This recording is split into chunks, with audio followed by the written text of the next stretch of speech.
Order, order. I call to order today's House of Commons Defence Committee evidence session on the work of the Secretary of State.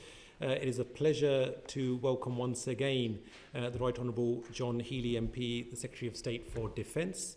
Also appearing for the first time is the Permanent Secretary for the Ministry of Defence, Mr Jeremy Pocklington. And it is a pleasure to welcome you once again, General Dame Sharon Naismith, who is Vice Chief of the Defence Staff. Secretary of State, I know at the outset you wanted to pay tribute to Lance Corporal George Healey, who sadly died in Ukraine last month, and I would also like, on behalf of our Defence Committee, to put on the record recognition for his service. So obviously we've all read the final letter published at the request of his friends and family, and we were all deeply moved. If you will, please. Thank you, Chair. Thank you for that welcome to all three of us. You rightly describe this committee as a critical friend, partisan about defence, but properly demanding of us in government. So can I place on record my and our appreciation for the work that you, your members and your staff do, for the constructive challenge that you offer to the work that we do in the Defence Department. Chair, I would like to mark this occasion before the committee just with a short tribute to Lance Corporal George Healey. As you say, he lost his life in Ukraine last month in the cause of peace and freedom. He served our nation with distinction and with honour. And in the words of one of his comrades who I spoke to and was with this month, he described him as the best bloke I've ever worked with. And when I met with President Zelensky a couple of weeks ago in Kyiv, I said I hoped that he would see the tragic loss of Corporal Healey as confirmation that we in Britain are ready to send our best to support his nation, that Britain continues to be Ukraine's closest, most reliable ally, and that we will stand with Ukraine for as long as it takes. And a secure Europe requires a strong Ukraine. And as Defence Secretary, I can confirm for this committee that our mission continues. Support the fight today, secure the peace tomorrow. Thank you very much for that. And now I just want to kick off the questions, if I may, on the changing strategic context. Obviously, there's been a lot going on within the last few weeks, and whether that's with regards to the ongoing illegal invasion of Ukraine by Russia, and the Defence Committee was recently in Ukraine to see for ourselves what is happening on the ground.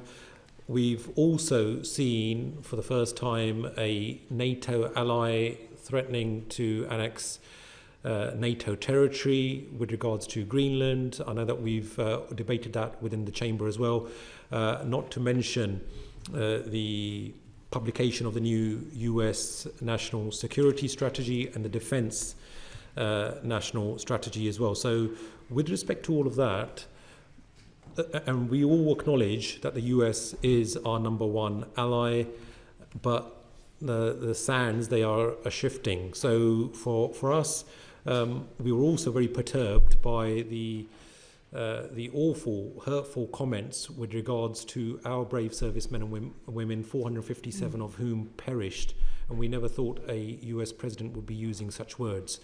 So with regards to all of that's going on, how do you think that's affected your own agenda with regards to the modernisation and transformation of our armed forces? I think it has reinforced the case that we have made as a government since July 2024. I think it has reinforced the vision and imperative of transformation that was set out in last year's Strategic Defence Review. And in the context that we see and that you outline there, Mr. Chairman, we've certainly seen over recent months demands on defence rising, uncertainties increasing, and that doubles down, I think, on the way that as a government we have tried to approach this new era of threat and uncertainty, which is to fashion a new era for defence, but that's within the context of a government that recognises this is an era that requires hard power with greater investment in defence, stronger alliances, resetting our relations with key European allies, and sure diplomacy, which I think we've seen from the Prime Minister very clearly over the last fortnight in the midst of the concerns over Greenland, the new publications of the National Defence Strategy and previously the National Security Strategy in the US, and of course the increasing commitments that we are ready to make in support of Ukraine.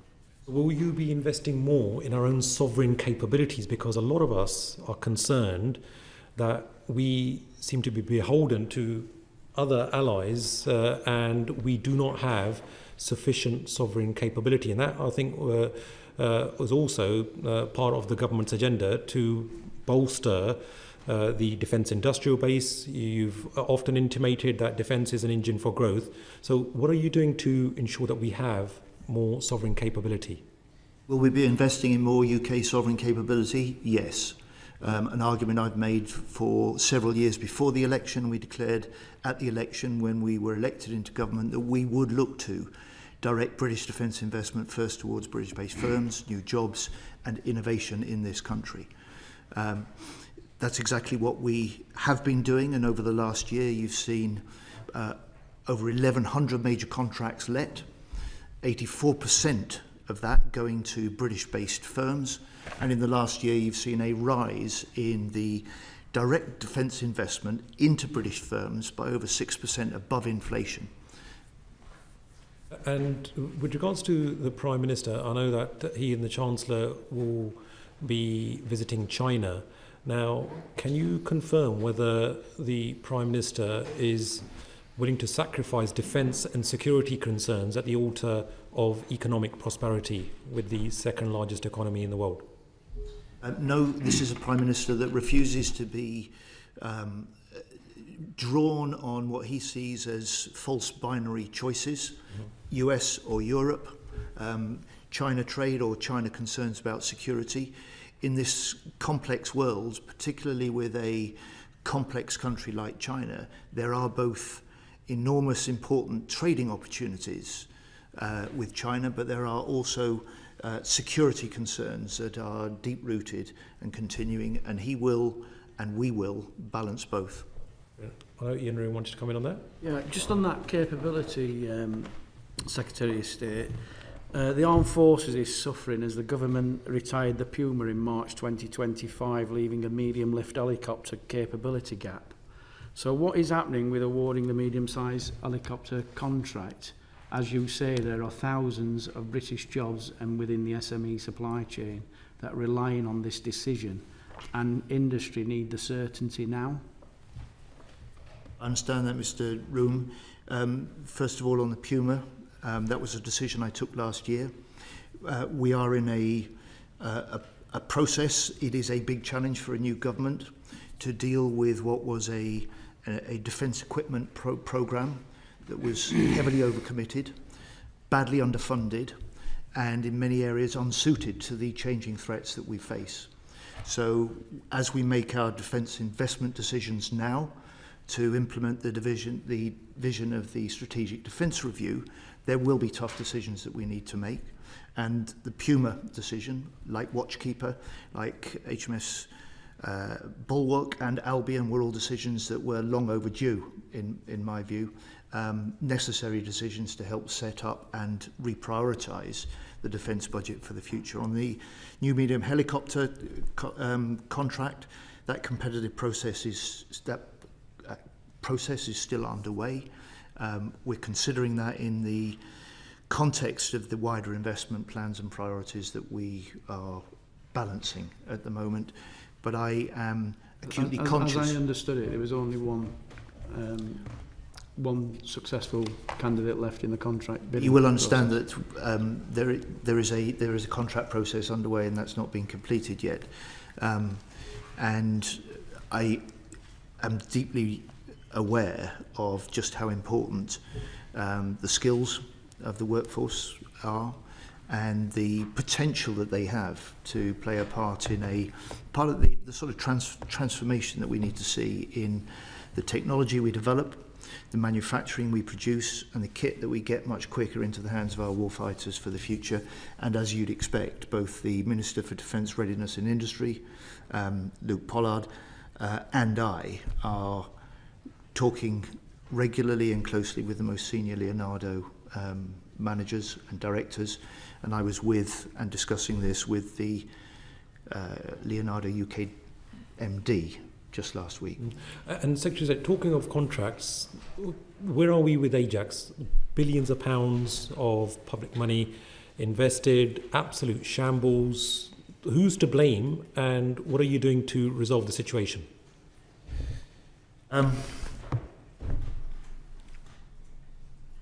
So Luke Pollard, Minister for DRI, updated the House quite properly last week. I am furious that vital information was withheld. Ministers were lied to. It's clear we didn't have the full facts in the lead up to decisions about the initial operating capability. That IOC has been withdrawn.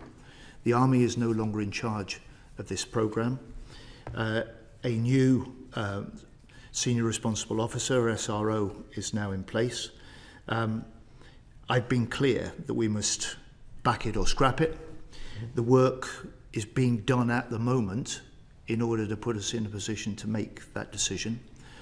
And whilst I really want to see the way that we procure for the future being more innovative, more rapid, first and foremost will be my concern for the safety and protection of our forces personnel. Okay. Thomas. Thank you. Secretary of State, in your answer to the Chair's first question, you mentioned several times the desire to invest in British-based companies and manufacturers in defence. In opposition, we spoke about Buy British. You spoke about Buy British, and that was the kind of Labour manifesto spoke about that as well. You're now using language that is British-based. Does that reflect a policy within the department to accept that it's too difficult sometimes to give contracts directly to British companies, and that there's an acceptance that if a foreign company from, let's say, Europe or America has a British subsidiary, we're now accepting that being British-based is sort of good enough to fall in with that kind of Buy British mentality? 3 points. First of all, Buy British is clearly a shorthand. What it signifies is a determination and a first focus on the role that defence can play as an engine for growth, creating new jobs, new opportunities, skills, backing good British-based businesses and innovators for the future. Second, it is not always possible to buy entirely British. There are certain capabilities that we need that are best produced by other countries or produced in combination and collaboration with industries in other countries, allied countries. And third, I think I would just encourage the committee and the public over the next 2 to 3 years to judge us on what we do, not just on what we say. I've given the committee already the figures in the first year in government for the way that we've increased defence investment into British firms. I've made a series of announcements that will lead to more British jobs and opportunities. In Ms Scrogham's constituency here, just since the last election, there are over 1,000 extra jobs in the Barrow shipyard because of the extra investment that we're putting into defence. And I'm announcing today a new programme to find the next UK defence tech unicorn in this country. That's a pot of up to £20 million that we will go after and invite those entrepreneurs that may not have done much or any business within defence before to come forward with the sort of innovation and ideas that they may have that we can help develop and support. And this is part of the Office for Small Business Growth opening its doors today. And it's, if you like, new ways of finding new entrants and new entrepreneurs in Britain for a programme that we're set to spend £2.5 billion in supporting directly in supporting small SMEs in the next each year.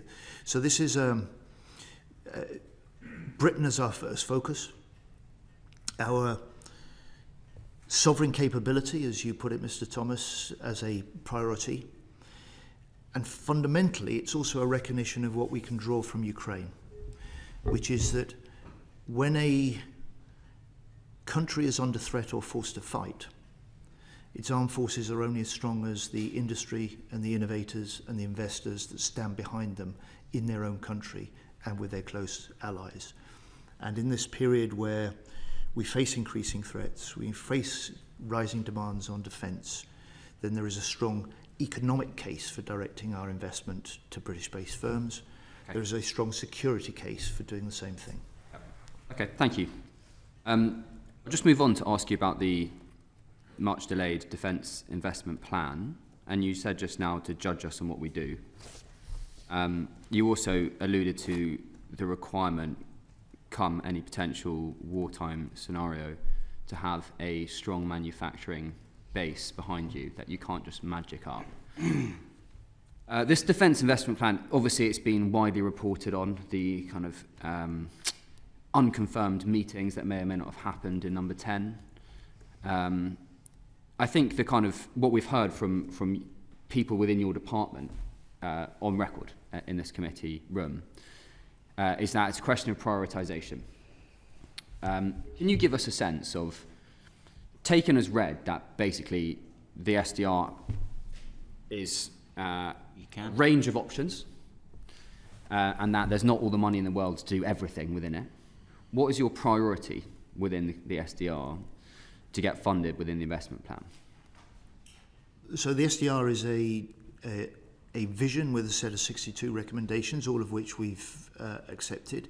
It's a vision for transforming defence over a decade, and centre to it is the imperative to raise the levels of warfighting readiness in this country in order better to deter the increasing threats we face, and to work more closely with the allies that we may, in the end, need to fight with. And in terms of prioritisation, is it more important for you, do you think, to make sure that Britain is ready to fight and win in a potential combat scenario in Eastern Europe next year or in the next 12 months? Or is the priority kind of further down the line into the 2030s? Running throughout the whole of the vision and the programme for the next decade will be raising levels of warfighting readiness alongside, as the SDR laid out, making defence an engine for growth in this country. And those are exactly the fine judgments that we're making at the moment as part of this investment planning process. One that isn't simply about producing a new defence equipment programme and plan, which this committee and your predecessors have been so critical of under previous governments. This is the first line-by-line defence planning, almost a zero-based review, if you like, the department has carried out for 18 years. It is a challenge not just to deal with what was in place at the last election that was hugely overcommitted and underfunded, and in many areas not suited to the challenges that we face. But it is also one that will not just deal with the capabilities, it will deal with the infrastructure, it will deal with our people. I'm just trying to get a sense of, when you've got these teams and the quad working for you and trying to get this dip ready and something happened and it got delayed, your staff, so NAD and CDS, on record here, said it was a question of prioritisations and that they weren't able to give that prioritisation, they worked to it. Are you able to give us any sense of what the priority is, aside from the very big ticket items of saying readiness as a concept and growth, an engine for growth as a concept, which no one across any political spectrum, well, maybe not quite, but most people wouldn't disagree with? Are you Mr. Thomas, those were not the two lodestars that you saw driving defence decisions under the last government. Was set out. We set this out in the manifesto that you and I were elected on. We set this out as a new government, and when we've captured it in this first of its kind ever strategic defence review published last year. And it is that strategic Defence Review, which sets out both the vision and the priorities for transformation that you will see reflected in the defence investment planning, because this is the way that we put the SDR into practice over the next decade. Are you able to give any sense more of drive that you give people in the department to work towards, other than very big ticket strategy items like readiness as a kind of big concept and engine for growth as a big concept? For example, do you say to them, I want to be absolutely ready should we have to deploy people in 6 months' time? I want to know that they've got the most advanced, up-to-date, contemporary technologies to fight with, and that's the most important thing to me. And then we can worry about very large platform procurement that will have effect in 20 years' time after that. Or is it the other way around? And you say, we need to make sure that we're ready for 10, 15 years' time, and we can take a bit of risk in the next year. With respect, those are quite narrow questions. You asked me for priorities. I'm saying to you those are set out quite clearly in the Strategic Defence Review, including in the 62 recommendations we've accepted. You asked me whether I can evidence any of the priorities. I can do that with the actions and decisions we've already taken. I don't think 62 recommendations, you can't have 62 priorities. Well, hang on. In the last 3 months, we have confirmed a decade-long £9 billion injection and a new defence housing strategy. We did the first stage of the legislation for a new housing service yesterday in the House. That was a major priority that goes beyond the sort of capabilities that have always been looked at in the past. But in my view, and the SDR's vision, is fundamental to raising morale, helping deal with the recruitment and retention crisis we inherited from 14 years of failure on all those fronts, but fundamentally also helping equip our forces to be more flexible, more settled, more able to fight better in the future. I could point you to the military intelligence service and the counterintelligence unit that we've set up and recently launched. I could point you also to the electromagnetic and cyber warfare command that has been established. All recommendations in the SDR regarded as important enough to act now. So if you want an indication of the sort of priorities, I refer you, I'm afraid, back to that SDR, the recommendations and the imperatives that run throughout that, because that's what we will follow. It's good, and the Defence to hear about Investment those Plan will be particular the implementation priorities. of that SDR. Yeah, I mean, it's good to hear about those particular priorities with the SDR, but it said that the Prime Minister was livid when he found out that the Strategic Defence Review wasn't fully costed, and that's why the Times has reported that there's apparently a £28 billion shortfall. Do you agree with that assessment? Can you corroborate that? And what cuts are you planning in capabilities in order to meet the rest of the prioritisations within the Strategic Defence Review? I would just say to you, Mr. Chairman, and you've been around long enough to know not to take at face value what you read in the press. Those were false. The SDR, when it was completed and published, was fully affordable within the financial commitments that we made. That was confirmed, including by the Prime Minister when he published it. You will know that there is £6 billion extra in the defence budget this year compared to last year. You will know, this committee above all, that we will be spending, as things are, £270 billion in this Parliament alone.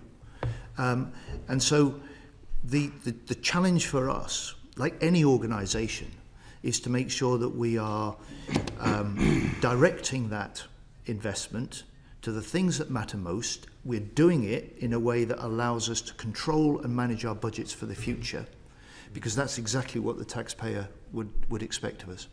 Yeah, right. Jesse Norman. Thank you very much indeed. Just a quick question. You've said, Secretary of State, that you absolutely recognise the importance of this committee as a critical friend of the MOD, and I think you also recognise that we treat all information we've been given in confidence. There have been no leaks of any kind that I'm aware of, certainly from this committee. But the amount of information we've had from MOD over the years has gone down rather than up. So in the context of assisting us in our work, would you be willing to let us have the annual budget cycle documents that MOD produces so that we can scrutinise some of the work that you're doing and have a better sense of the priorities that you have come to? Well, look, this committee will receive the information it's traditionally had on budgeting, annual reports and accounts, and you'll be able to take me to task, the new Permanent Secretary to task, on the areas that you want to cross-examine. Can I just add, to aid the committee, because I know a previous Secretary of State raised this in the hearing, I think, last week. As part of defence reform, we're actually changing our approach to how we manage the budget in MOD, and the annual budget cycle to which you're referring was under the sort of the previous regime based on the annual update to deliver the defence plan. We are moving our approach to a strategic planning cycle that actually brings together the strategy and the finances in a single cycle. And this will help us improve our alignment of resources and priorities. It's a significant change. It'll be moving away, and perhaps there'll be less focus on those sort of isolated budgeting rounds to the integrated multi-year approach. That's why the Defence Investment Plan is going to be at the heart of that. But just to help the committee, it's worth noting we're shifting our approach to align with defence reform. Thank you. That's very helpful, and we'll be able to judge it when we've got the details. Will you commit to briefing the committee staff so that we're completely on top of the technicalities of that, but also letting us have a baseline so that we can then judge what progress you make against your strategic priorities under that new schema? We'll set out the information in the Defence Investment Plan. I'm very happy to brief the committee on how we've constructed our approach, but we will of course be will of course provide information that the committee need as MOD does in the past and as Parliament requires. Yeah, but you said you can't do it as the past because you've changed the system. So I'm asking, can we then have a benchmark so that we know what basis you're starting from with this new system that you've developed?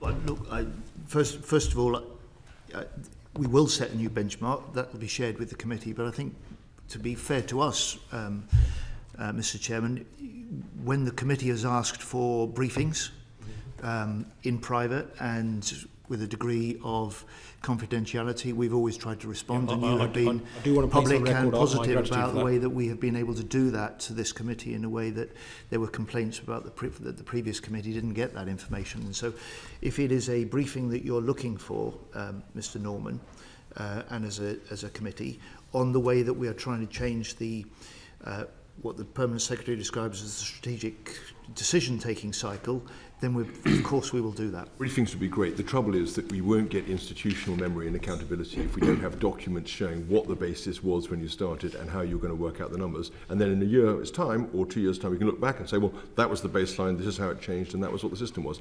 So we do need some documentary basis for what you're deciding as you go. We can have it in retrospect, but we must have some kind of grip as a committee as to what's actually going on. Of course. I think that's, well, you're a one-man institutional memory for this committee, if I may say so, Mr. I wish that was true. Certainly unreliable, if so. Yeah. Michelle Scroggle. Thank you.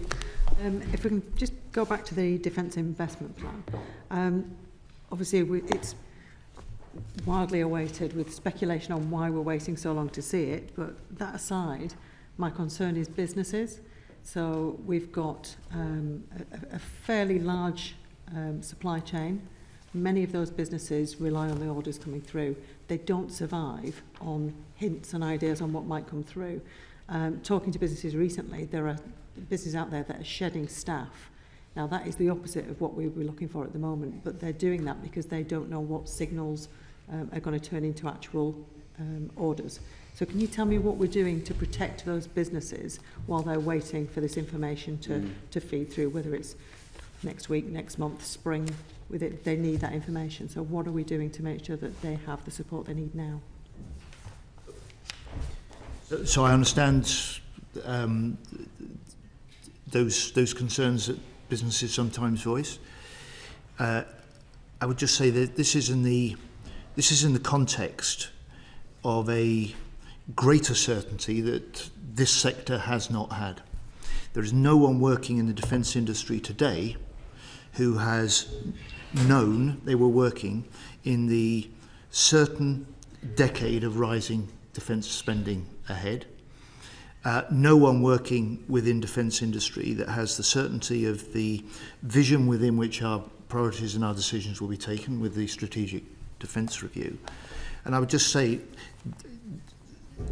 confirmation of important decisions will be part of the Defence Investment Plan.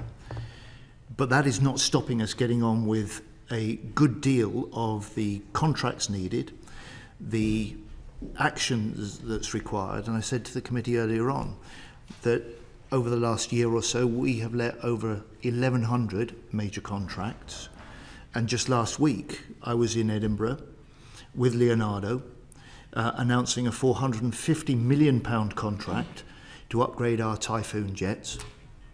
That is investment decisions now, straight into the manufacturing of the new radars. And that isn't just about our own, making our own Typhoon fleet more lethal, better able to outmaneuver and have the edge on adversaries.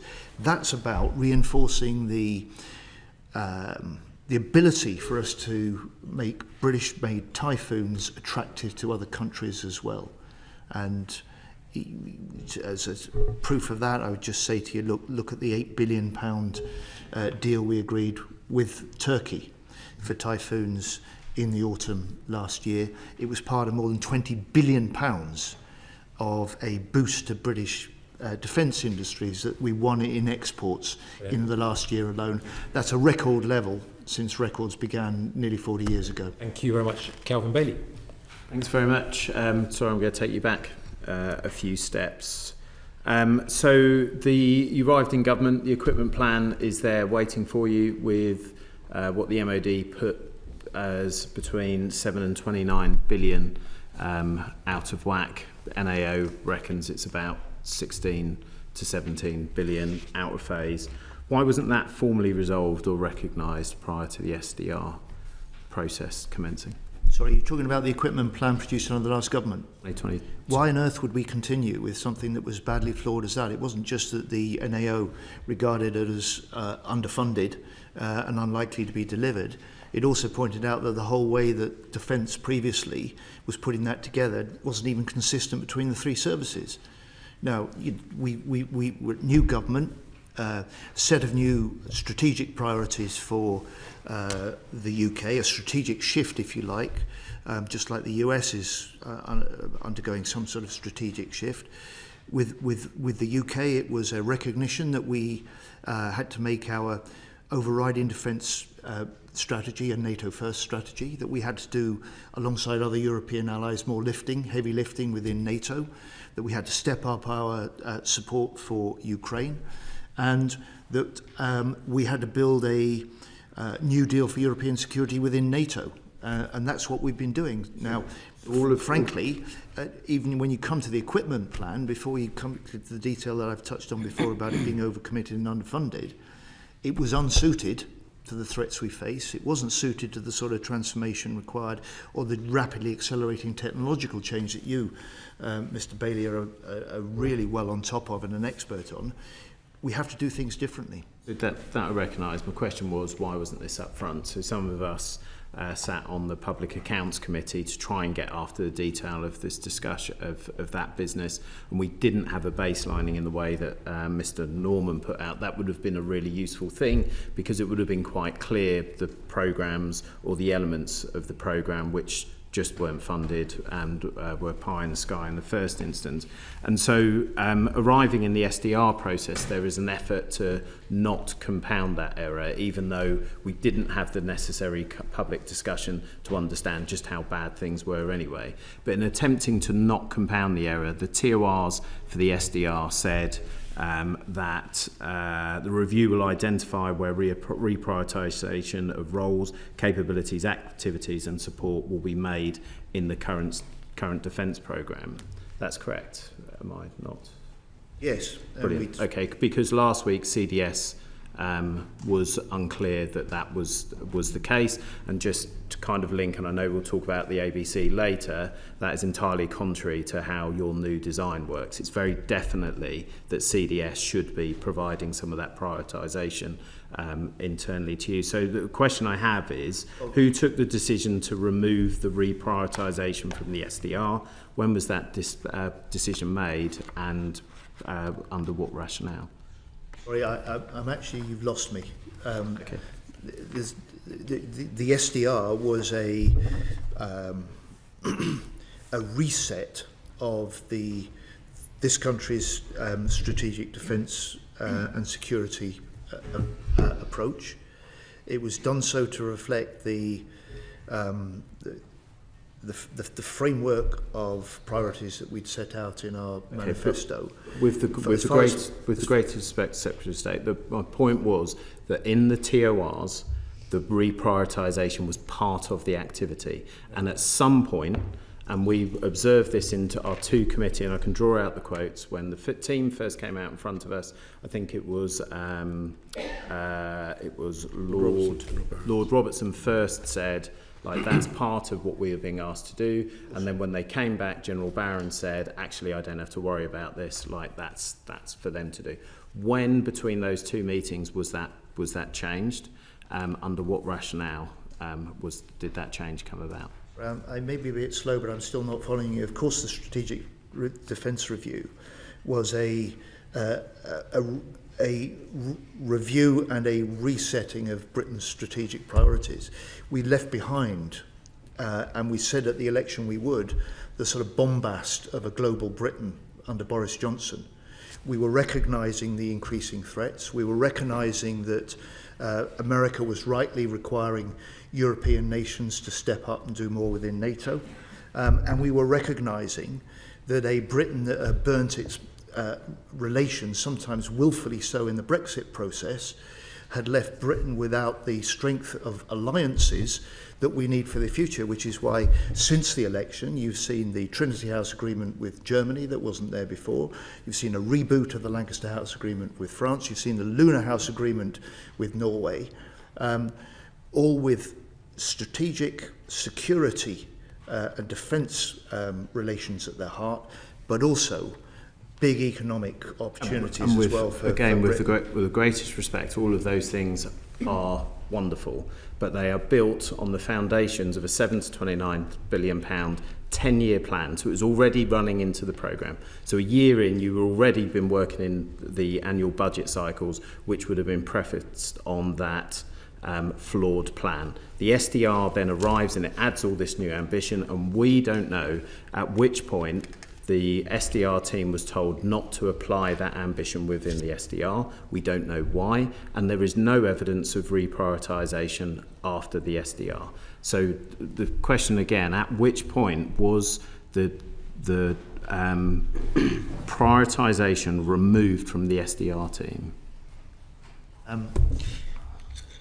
I'm still failing to understand your question, and Chair, perhaps I could just say, if you need, can you write to me on this? My friend Emily will be able to advise on that. I'm sorry, Mr. Healey, I'm just not following what you're saying. All right, the SDR team. Emma, go on. Sorry, afternoon all. Secretary of State, I think if I can try and simplify it, because I do tend to speak quite bluntly and straight, the SDR was supposed to identify reprioritisation, but it didn't. The reviewers were clear with us that that had been removed.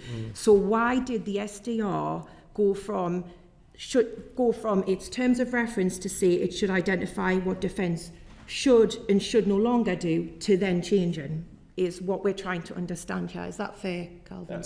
There are no down arrows. The SDR doesn't say what it isn't going to do. So and then more worryingly, you also have programmes in there that you knew were unfunded, but your language, they're heavily overcommitted and badly underfunded decisions. And there is no evidence that they've been removed. So we've tried to ask in the question prior to me, like, what were those things? But what's most important is, where was the decision made to not do that, and where? The Strategic Defence Review was always a strategic review. It wasn't there to make the detailed investment decisions. That's my job, that's our job. That's the job we're now doing to implement the Strategic Defence Review through the Defence Investment planning process. What it did do was recognise that there were priorities that the previous government might have pursued, reflected in the defence programme and the programme of record. For instance, you know, a global Britain role. For instance, kit that just wasn't recognising the very rapid technological change.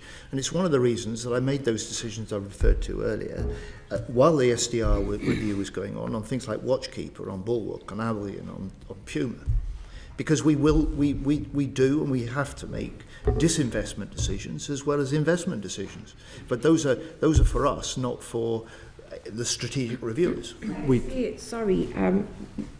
What you're saying doesn't fit with the terms of reference from the SDR. I'm looking at them now, and what you're saying doesn't align with the actual terms of reference. And what myself and Calvin are trying to understand is what changed from the terms of reference to the SDR being produced. The work of the SDR, and it worked within the terms of reference, it worked within the financial envelope it was given, it produced the Strategic Defence Review. You can take a view about whether it fully met its terms of reference or not. It was a fundamental review. It was the first of its kind done in that way. It had an extraordinary input of challenge and review from experts right across the field, as well as being led by the 3 independent reviewers. It worked very closely with Defence in order to come to its conclusions. The job now for me as Defence Secretary in the Defence Department is to take that vision, which we've accepted, to take the recommendations, which we've accepted, and put that into practice. We're doing that already, and we have done in the first 6 months since the Strategic Defence Review in a number of areas.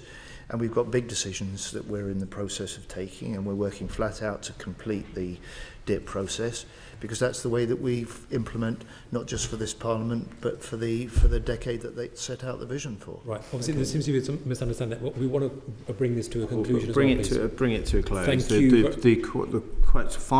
The reason why this is important is that in the previous Healey review in the late 60s, those programmes that entered an unaffordable defence plan came under immense pressure because of the ability of the government to separate them. The one that was most notable was the cancellation of the TSR2. The concern now is that GCAP, which will occupy the greater part of the programme, now doesn't have, we don't have adequate assurance or visibility of how that entered or exits the GCAP, the SDR. So can you provide us some assurance that that programme remains a valid and programme that we will see in the Defence Investment Plan? I'm still working on GCAP. I'm absolutely determined that the momentum of the programme is maintained. I've been in communication with both the Italian and Japanese defence ministers within the last 24 hours. But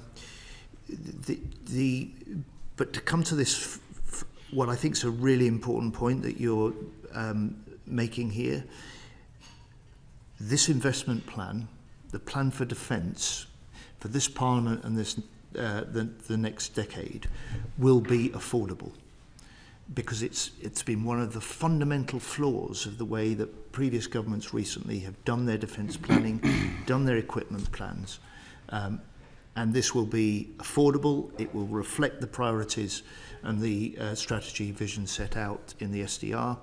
And I am determined, and I see it as my job, to make sure that when we make those commitments, when we make those decisions, they are deliverable, and that's what we do. Yeah, Secretary, what I would suggest is the issue around reprioritisation, it's a key one in terms of terms of reference. Perhaps you could write to the committee to clarify so that we can clear any misunderstandings that there may be on this particular issue. I do want to move on from the Defence Investment Plan. I think there are three very quick supplementaries before I want to move on to defence reform. I've got Mike Martin, Ian Room and Emma Liu. Mike Martin. Thanks, Chair. Secretary of State, I can see that you want to keep this big picture. So following in that theme, I noticed across the quads you've got 4 budget holders, and all of their spend is categorised. It's either invest, or it's readiness, or it's operate, and that seems like a very sensible innovation. Could you tell me the balance or percentages of how departmental spend is split between those 3 categories of invest, readiness and operate? between Permanent Secretary and I, we can give you a sort of feel for that. I don't know if this takes us into the reform territory, but you're quite right. I mean, part of the most important elements of the reform, I mean, we've got 4 budget holders instead of 10. We've got one investment budget. Because I know we're short of time. And if you look at the budget of the NAD Group, for instance, which holds that investment budget, we've actually created, as part of the reforms now, a FTSE 100 scale company just within that NAD Group. Just what would the percentages be across those 3? I'm very happy to share that with you. I think the Invest budget is essentially very close to the CDL budget, which this year is £23.2 billion of £62.2 billion. The Readiness and Run budget and the Operations budget are very close to the Ardell budget, which is £38.9 billion. But let me get you a note on the precise. I think that would be very good. That's is the run readiness and the operate. So they come together. And the operate come together. Is broadly the position. And just super quickly, that's all public information. Is that going to be different in 12 months' time, 24 months' time, 5 years' time? Do we see that? Well, we've not shifting? made. While we do have obviously a settlement for CDL and Ardell, the splits within the budget are decisions that we will need to make in the usual way alongside the investment plan. We do have some of those publicly information on how our CDL budget in particular is rising. We've alluded to some of the numbers. It is scheduled to rise to £31.5 billion by 2028-29. So that shift is going to move from less investment, more operations. More investment. Proportionally, CDL is a greater proportion of the budget on the settlement that the department has. Ian Rowe. Secretary of State, could I ask regarding the MOD budget, have you announced any in-year savings? And if so, are you diverting money away from our people at the expense of big, shiny capabilities? I'm talking about medical services, especially because we all focus on programmes, Typhoon, GCAP, AUKUS, but I never hear anything said about the medical services within the armed forces. And from our experience on some of the inquiries I'm picking up, that actually we're not investing enough in the medical capabilities within our own armed forces. So could you just tell us what your plans are there? The answer to your question, short answer, is no and no. The budget this year is bigger, £6 billion bigger than it was last year, so we're spending more. But of course, as you'd expect, as the public would expect, we're trying to make sure that we spend that well, that it reflects the priorities and rising pressures on defence at the moment. And where we can, we're giving the priority to the sort of operational demands and options that are being required of defence. That's increased commitment, preparing for what we hope will be a peace in Ukraine. It's potential options for stepping up action on shadow shipping. It is continuing, as you've seen in the medical services in particular. I'm going to ask General Naismith perhaps to add on. But in terms of no to savings, we're making decisions about controlling and managing our budgets as you would expect us to do within the year, and no to prioritising shiny big platforms over the operations and the concerns to put the people, the men and women in uniform, at the heart of our defence plans. Right, brilliant. Thank you. Oh, General, just very I briefly on that. I was just going to do General. reinforcing fires in terms of under defence reform. I'm now the Armed Forces people person. I think I said that at the last time we met. And whilst we go through some of our managing the in-year budget, the Secretary of State holds us to account very strongly around protecting some of our people measures, as you might have described them, for which I'm very grateful as the Armed Forces people person. Thank you very much. I've got Emma Liu very briefly, and then also very briefly Lincoln Job.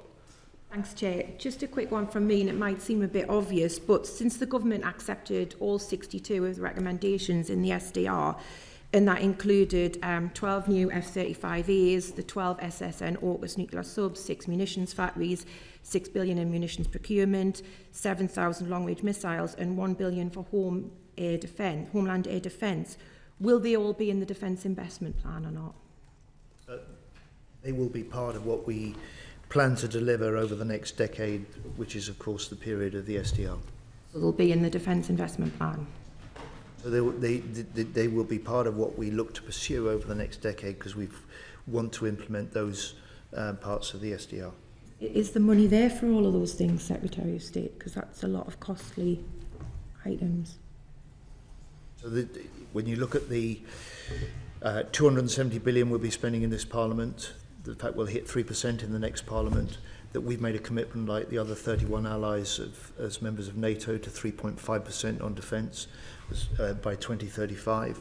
This gives us that certain decade of rising defence spending, which I talked about to Ms Scroggum earlier on, and it allows us to plan within that for the way that we pace and prioritise the investments that we make. I think what I'm trying to pin you down on, Secretary of State, and I know this, is that you accepted those recommendations, so are they going to happen? Are those what I've read, the list of things that I've just read out there, are they going to happen? Well, they're not all going to happen in the first year. They can't all happen in the first year. But the SDR was a vision and essentially an outlined strategic plan for the next decade, and that's what we will pursue. Brilliant. I do want to move on to defence reform with Mike Martin after this very quick supplementary from Lincoln Job. Very quick one. General, whose job is it to protect the moral component of fighting power? So it's the service chiefs to the chief, well, all of the service chiefs and Commander CSOC as part of the Chiefs Committee. Thank you. Brilliant. All right, on to defence reform then with Mike Martin. Thanks, Chair. Secretary of State, what does success look like for defence reform? We're probably a year, 18 months into it now. Well, first of all, it's a Parliament-long programme. I can tell you what progress looks like after 18 months. A Chief of the Defence Staff that now commands the service chiefs for the first time. A newly defined, powerful and appointed National Armaments Director for the first time in this country. A new military strategic headquarters that is up and running. A new leadership group, the Quad leaders, that is playing such an important part alongside ministers in the defence investment planning process. A NAD group with a £20 billion budget that's as big as a number of FTSE 100 companies. A reduced number of budget holders, which we touched on a moment ago. Instead of having 10 different budget holders making disparate defence investment decisions in different parts of defence, 4 budget holders corresponding with the Quad. And to give you an example of the way we're consolidating what was fragmentation and duplication, what loosely could be described as the different programs and portfolios that were about stepping up our ability to be more lethal, weaponry systems, torpedoes, long range. Instead of having 27 of those, all pursued separately, that's consolidated in one. And what does the end of the process look like? The end of the defence reform process. In a way, reform. When you say you're done and it's achieved, reform never ends. Yeah. What I'll do is I'll bring General Naismith in and the Permanent Secretary in a moment, because they can talk about how what we do now and how we do it is different to 18 months ago, particularly General Naismith. But for me, the purpose of this is that we have a defence system that is better able, more quickly, to get the technology and equipment into the hands of our warfighters. Can you give some specific examples? Yes, and General Naismith can do that. So perhaps if I can bring to life how it feels different today to how it felt about 12 months ago. From my perspective in the military strategic headquarters, it feels very different. As the Vice Chief, my role, I think, is very different to that of my predecessors. The Secretary of State has talked about the game changers, as I've referred to them, the Quad accountability, having a National Armaments Director and having the chain of command under the Chief of Defence Staff. But the thing that is making it work is having a military strategic headquarters. So whilst we have difficult conversations around the implementation of the SDR and the Defence Investment Plan, my responsibility in that headquarters is to carry on delivering stuff. I've referred to keeping the show on the road, keeping focused on delivery. The board that I run that we haven't had previously, I colloquially call the Getting Stuff Done board, because whilst all of this is happening, we need to keep delivering. Some of that has already been alluded to in terms of whether it's our housing strategy or industrial strategy or some of the contracts. From my perspective, if we hadn't reformed into a military strategic headquarters, we wouldn't have delivered on the SDR deliverables that we already have. So, for instance, the military, I know you've just been up to, or some of you have been up to RAF Witten, but the military intelligence services, the defence cyber, the counterintelligence unit, the defence cyber and EM force, we wouldn't have been able to corral around, this is different, we take an integrated force or pan-defence view, and we prioritise how we align resource with either warnings and indicators or priority threats. We didn't have a mechanism and we didn't have the authority to do that before. I mean, same in some of the people part of our organisation. I think it feels very different having an armed forces people person that sits on that board. We would have struggled to deliver things like the cyber direct entry. We would have struggled to deliver some of our foundation gap year piece. That's the good. What's the bad? What frustrates you about the process? How would you tweak it, or what tweaks have you made as you've been rolling this out? So we're building the team. I think that's my first thing. We want a very lean military strategic headquarters. What we don't need is a load more people adding more layers. How many people in it? Oh, I'd need to confirm. But in the central pillar part of it, it's less than 20 in terms of how we bring together what was already in existence through our military operations and commitments and what we did in our force development. I mean, those two pillars remain. It's the secret sauce was bringing those two things together so that we were able to have a prioritised view, what we do today, Armed Forces plan, and what we plan in the future. So we're building the muscle. We have an Armed Forces plan. This last year was the first time that we had a draft plan for all the reasons we've talked about. It needs to be balanced with resource. As we enter into April, we look for that to be a more balanced Armed Forces plan and deliver against it. We have more to do about some of our performance and risk reporting. I could go on, but there's still a lot more to do, but it feels very different to how it did 12 months ago. Thank you very much. Can I just add a couple of things, if you don't mind? So I took over as Principal Accounting Officer on the 1st of December. This is the 6th department I've worked in and the sort of the 3rd I've run as Permanent Secretary. So I've seen a lot of government departments, and Defence has such an important but a complicated mission that it is delivering. I can really see the advantage only in the few weeks that I've been there of having those simpler, clearer accountabilities that come from the heart of defence reform. All the changes that the Vice Chief has referred to, and having the Vice Chief and the Chief of the Defence Staff really pulling together the different services and that responsibility for resourcing, for tasking that comes with defence reform really does make a difference. This year is obviously a transitional year, which sort of partly relates to the sort of answers on your questions on the budgeting regime.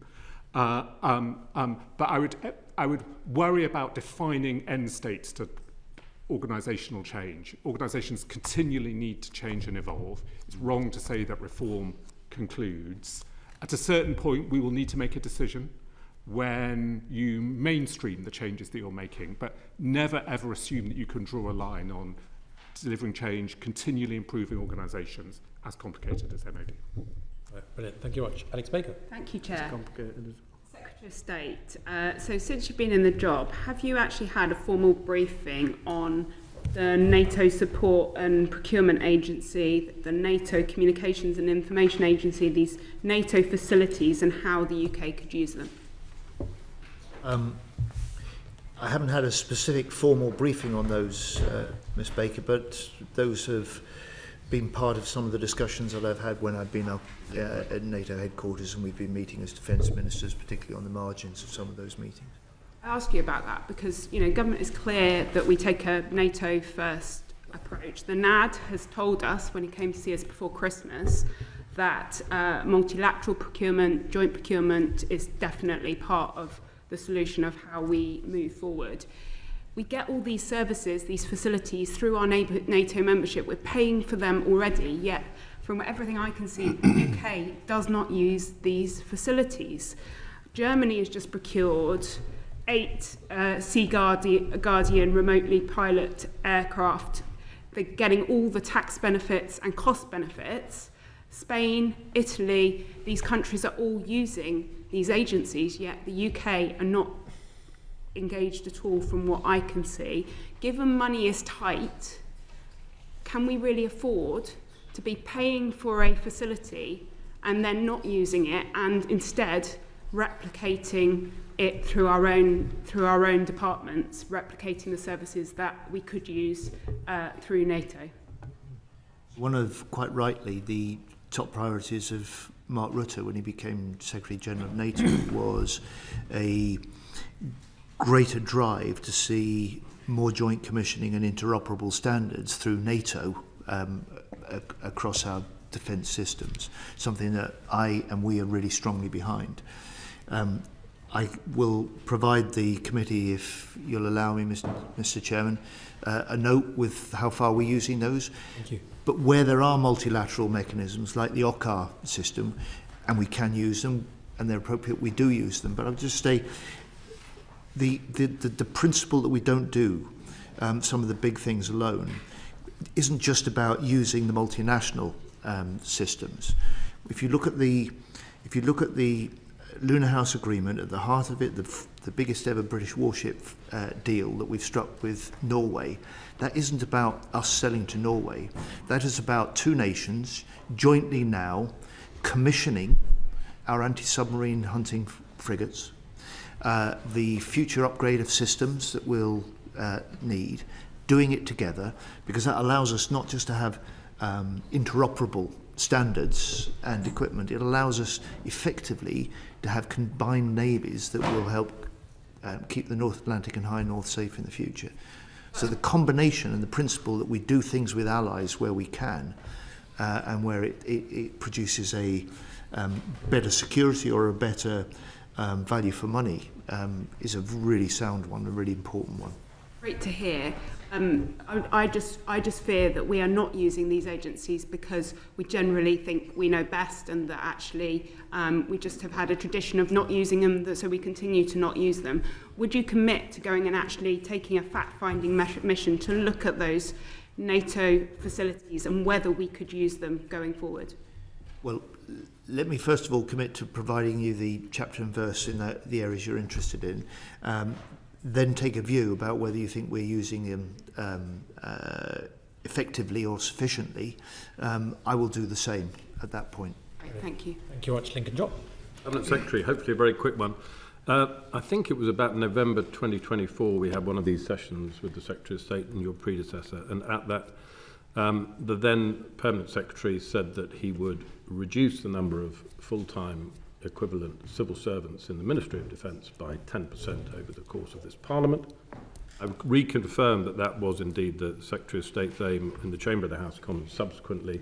I just seek reassurance that that is indeed still your aim. So it is a part of the SDR efficiency programme. The commitment is to reduce between 2026-27 to 2029-2030, just to be precise. Reduction in civil service workforce costs of 10% is the aim that we set out in the SDR. The reassurance I would give you and give the committee is that the numbers are declining, and the latest information I have is we were just a little bit over 55,000 full-time equivalent civil servants at the start of December last year, 2025. I mean, I would note, though, this is best done as part of a sort of a serious efficiency programme, which is the thing that we need to put in place. Civil servants provide incredibly valuable work, and something that I have heard clearly from military colleagues is, at times, there can be benefit in civil servants taking on roles that the military have done historically, and that ultimately that can be a better way of creating a sort of integrated force. And the Vice Chief may want to talk about this. So we need to approach this carefully in a way that optimises value for money, make sure that we can provide the support we need. That in particular, the National Armaments Director has a group that has the scale and the expertise that it needs in order to ensure that we can deliver the equipment that our military need. Thank you. Thank you very much. Right, on to Derek Twigg. Thank you, Chair. Can we just go back to the SDO? And why has the MOD not agreed with the committee's recommendation that we should produce a publicly available annual report on the progress of the SDO implementation? Because we have an annual cycle of reporting in full the work of the department. The SDR is not a subset of that. The SDR is essentially the framework and the vision within which Defence will now make its decisions, set its priorities, and deliver the programmes and the aims that it set out. So it fundamentally sets the it fundamentally sort of sets the direction for the department itself, Mr. Twigg, rather than being this is something that you can separate off and report on and pursue separately from the work of the department. So other than the Defence Investment Plan, has the department implemented all the SDL commitments due to be completed by the end of 2025?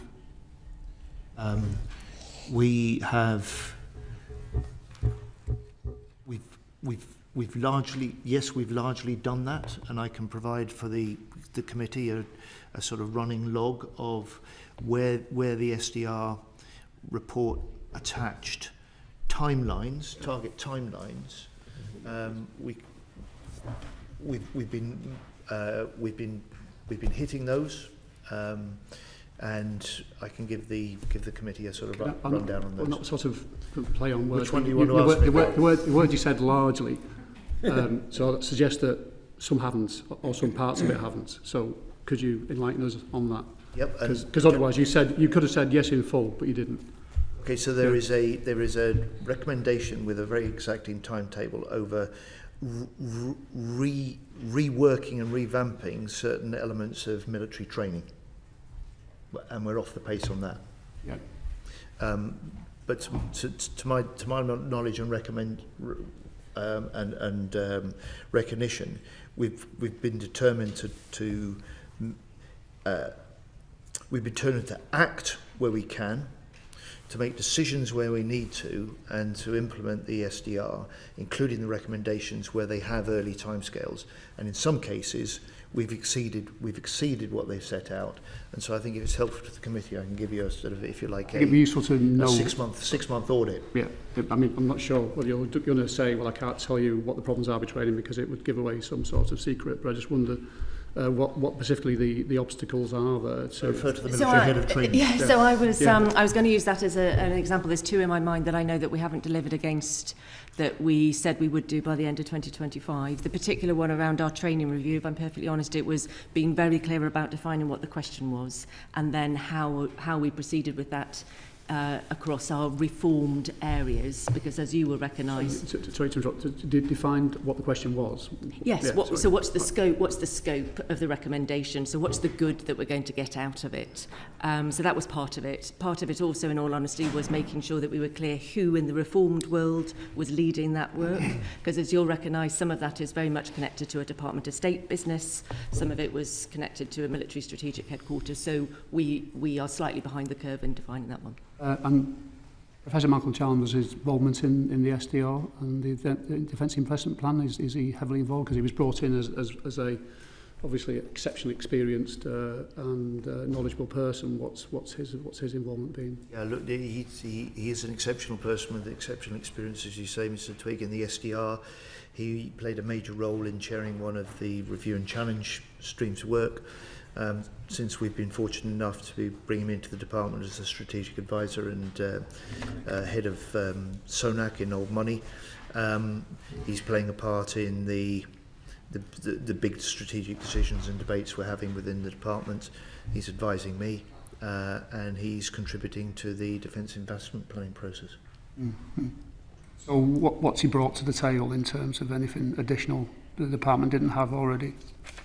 I can let the two representatives of the department offer you a view on that. For my money, he's bringing what he and a number of others, but he in particular did bring in the strategic defence review process, a deep expertise and a degree of external challenge that we've been able to bring what I'm trying to find inside. out is what he's actually added. You know, what's changed as a result of his involvement? What is different and better? For me, it adds to the blend of different perspectives and advice that, as Secretary of State, I'm able to draw on. Okay.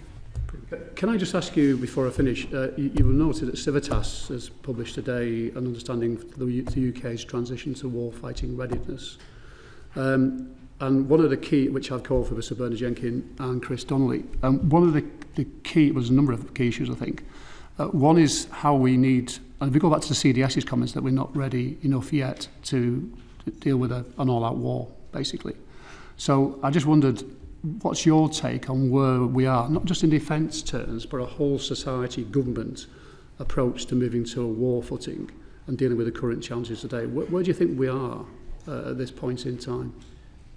First of all, I would always argue, and I had total confidence, if we had to commit our troops to fight tonight, they would do so.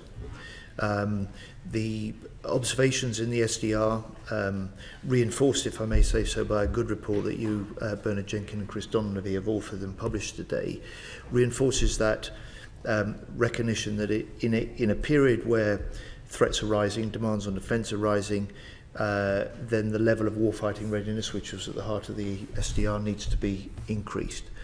On the question that the SDR set out, which is a recognition that we learn from Ukraine, or if you like, are reminded from Ukraine that when a country is seriously under threat or forced to fight, it isn't just its forces, it's the industry, it's the innovation, and it's society behind it.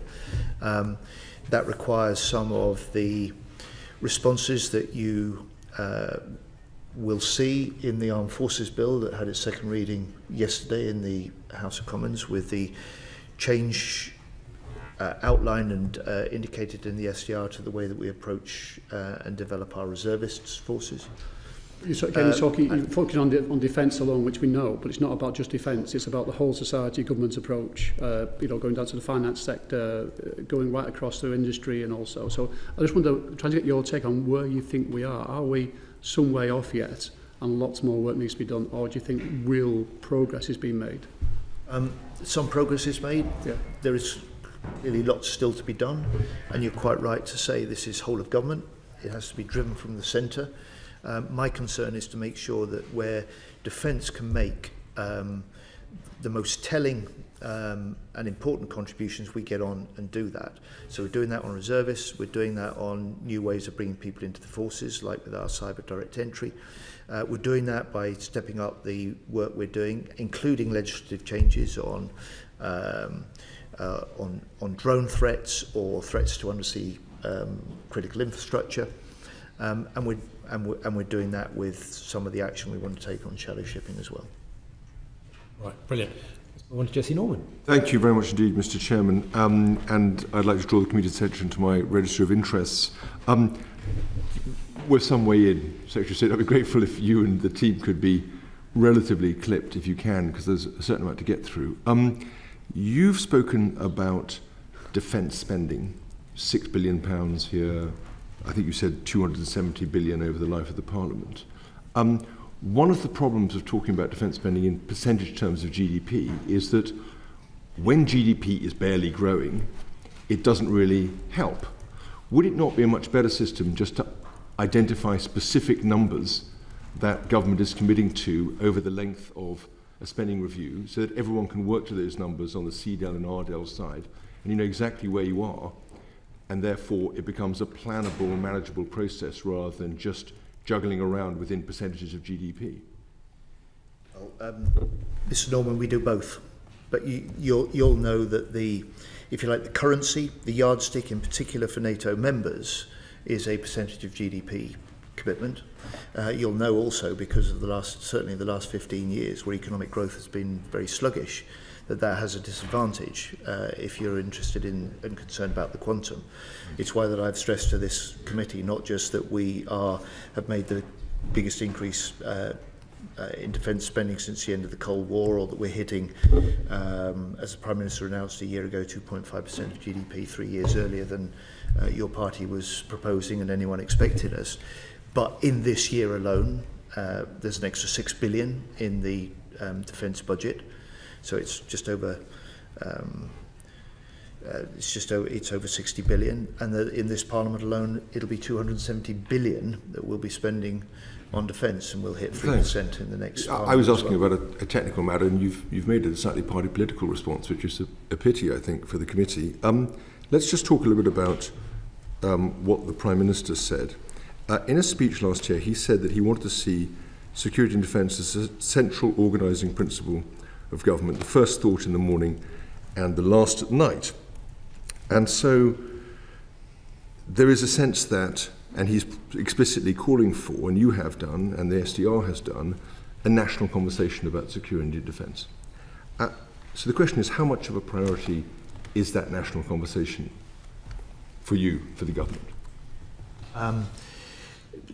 Look, in many ways, you could define what a national conversation might be about defence in many ways. And actually, the very challenges we've seen the Prime Minister and the government dealing with over the last fortnight are part of that. It's one of the reasons that we've seen in recent public opinion surveys, defence now rising to be the third most issue of concern alongside the NHS in the country.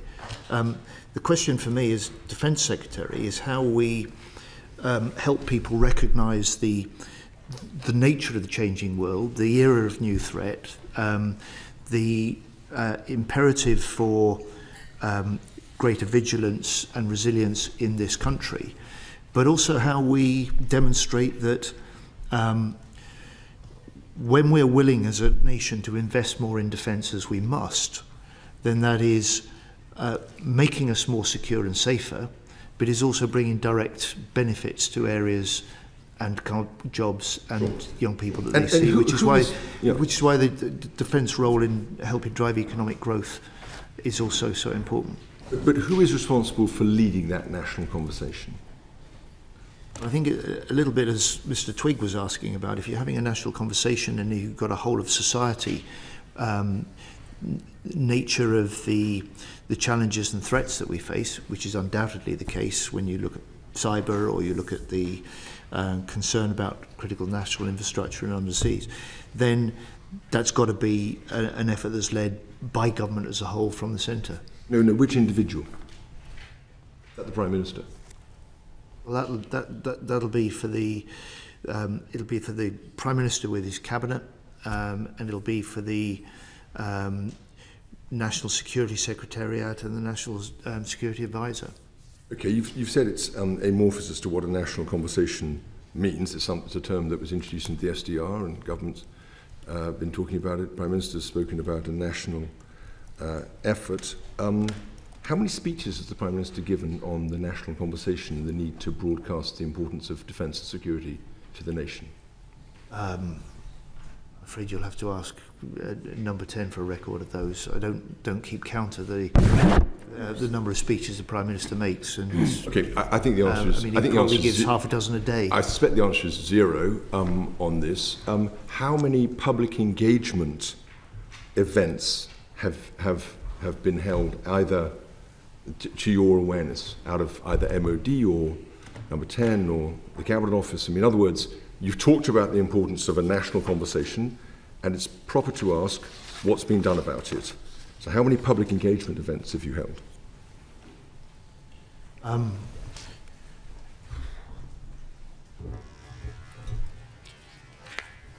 Okay, how many public I'm pausing only because you draw the parameters so wide. It's quite difficult to know how to answer. I'm perfectly prepared to okay, have you made a lot of speeches, Secretary of State? Have you made a lot of speeches up and down the country saying it's a national problem here, we need to be thinking of this in the Prime Minister's words, first thought in the morning, last at night? We need people to understand we're potentially in a pre-war situation. Have you given those speeches, and how many have you given? How much engagement has there been? In a way, the thinking of the SDR, that sort of concern, the Prime Minister's quite absolutely accurate description about how defence is now central to the thinking and the duty of this government.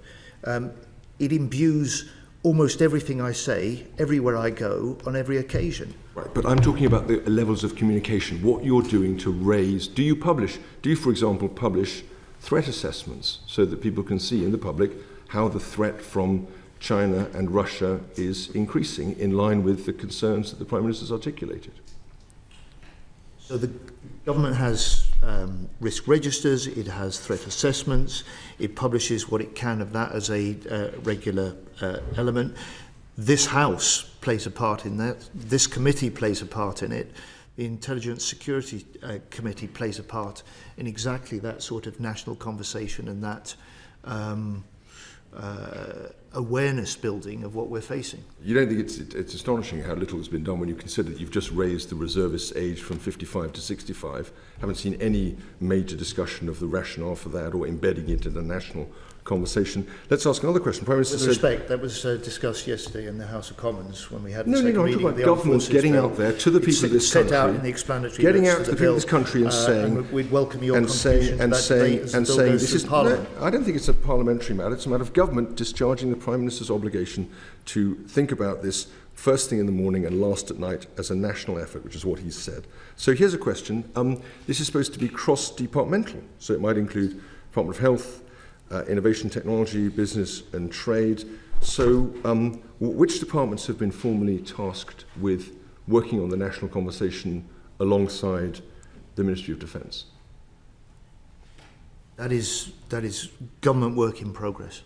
Okay, and has any policy or spending commitment been changed as a result of this interdepartmental government working that you've called for and he's called for?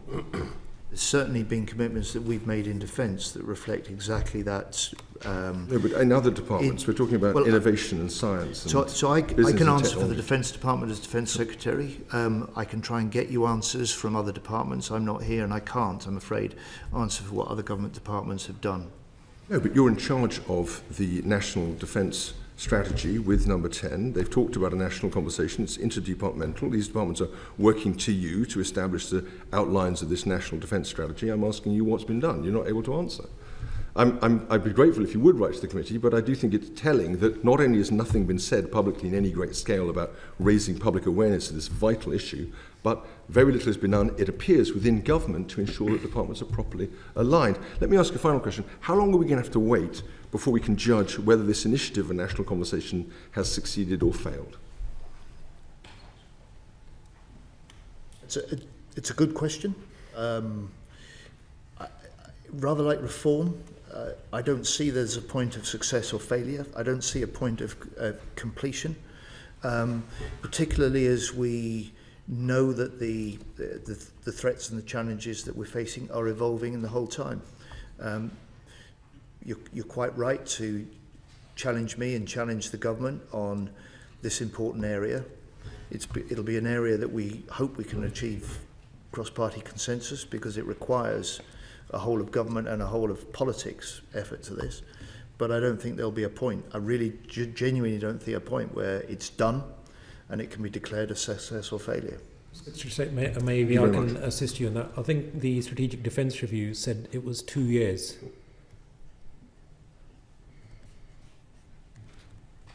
Okay, fair enough. But I mean, the serious point here is the fundamental point is that if a country is stepping up to the challenge that Mr. Norman is quite rightly outlining here, that is a challenge that's defined by the threats we face, the security environment.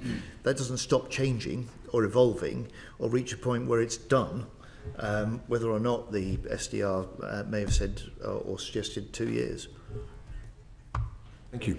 Yeah, it was in recommendation 26 where it said it would be completed within 2 years as part of the process. But anyway, let's move on swiftly, given the lack of time, to Lincoln Job. Secretary, you're a busy man, so you may not have had the opportunity to see your two predecessors and the former Minister for the Armed Forces giving evidence a week ago today. I didn't. Didn't, no. Okay. In summary, particularly Sir Ben Wallace and James Healy outlined the following thesis.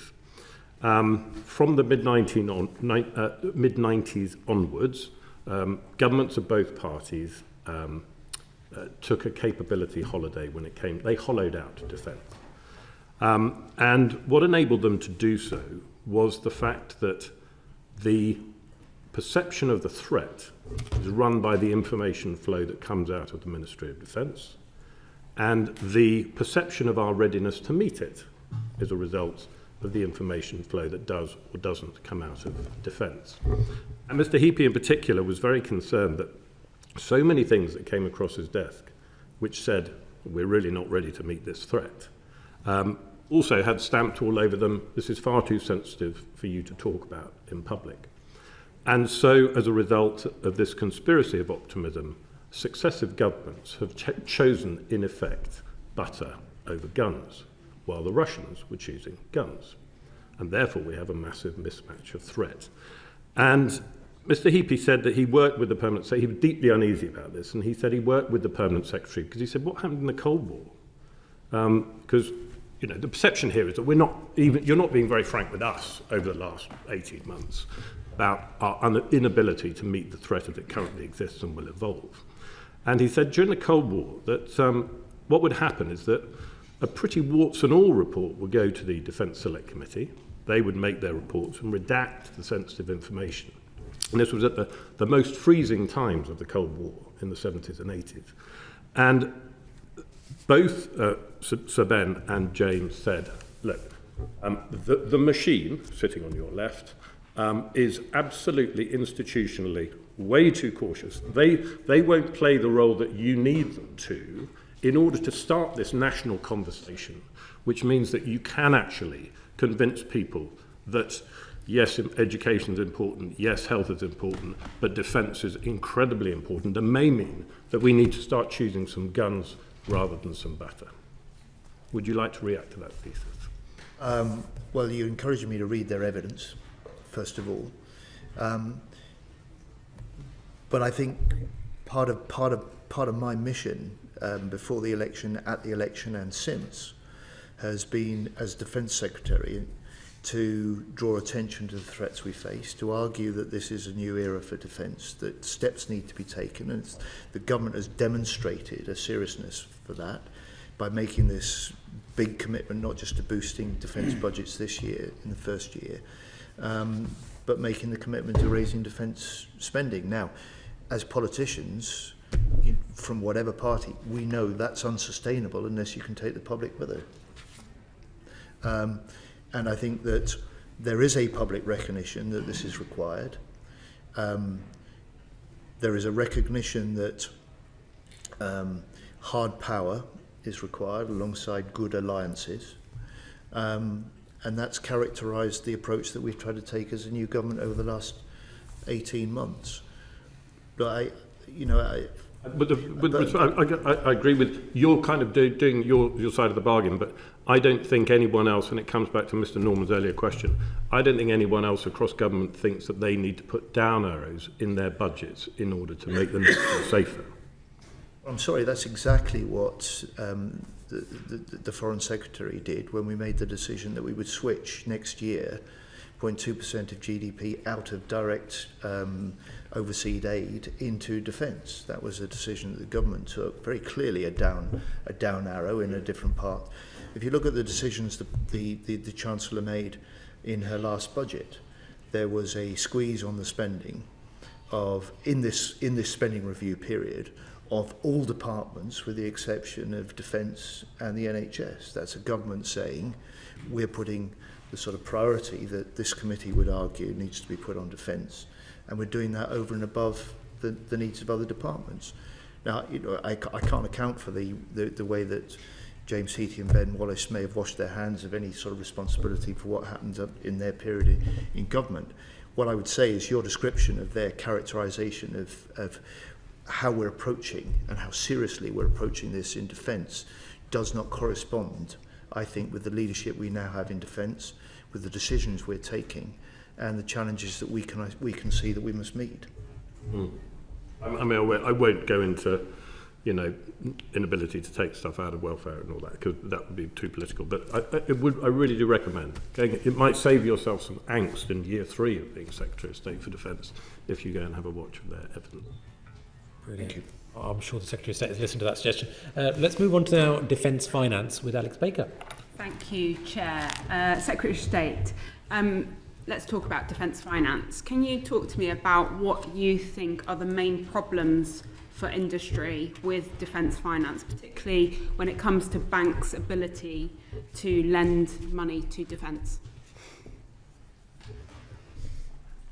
So I think we're moving, and it's part of it's partly a recognition in the investor community, the banks, of the discussions we've just been having in the last half an hour, that actually there is a national and an allied challenge with defence and security, that isn't just a matter for the armed forces and defence.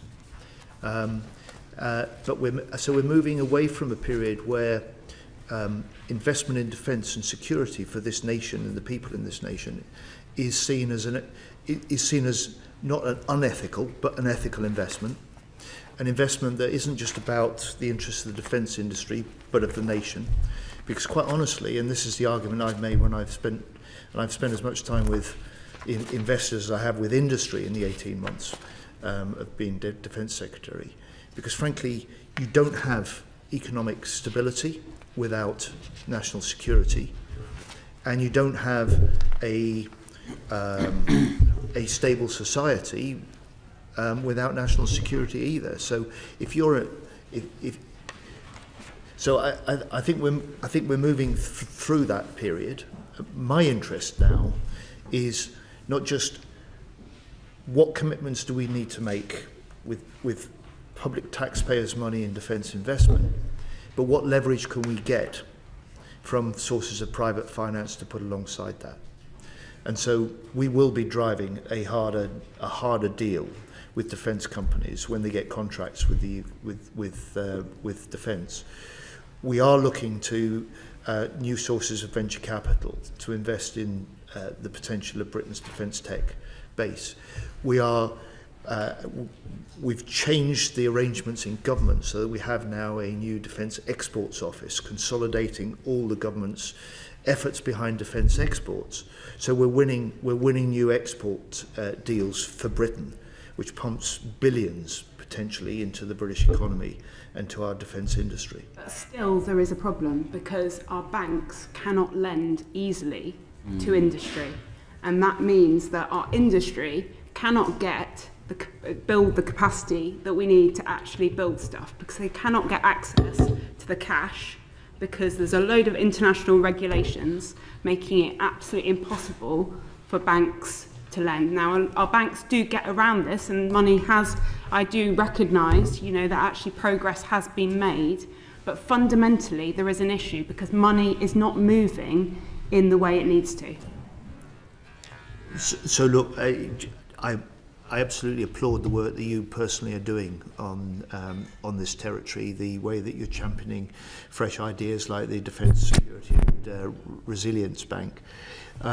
One of the things that I know you will have noted, and Mr. Chairman, you'll see the results of before too long, is we've set up a defence finance investment group, something Defence has not had before, and this is a way of trying to tap into the understanding where there are barriers, such as you cite, and better understanding where there are opportunities for private sources of investment, and what government and the way that we go about making our investment decisions, the way that we need to change to take maximum advantage of those. Having attended that group, I'm really impressed at the engagement that we're getting.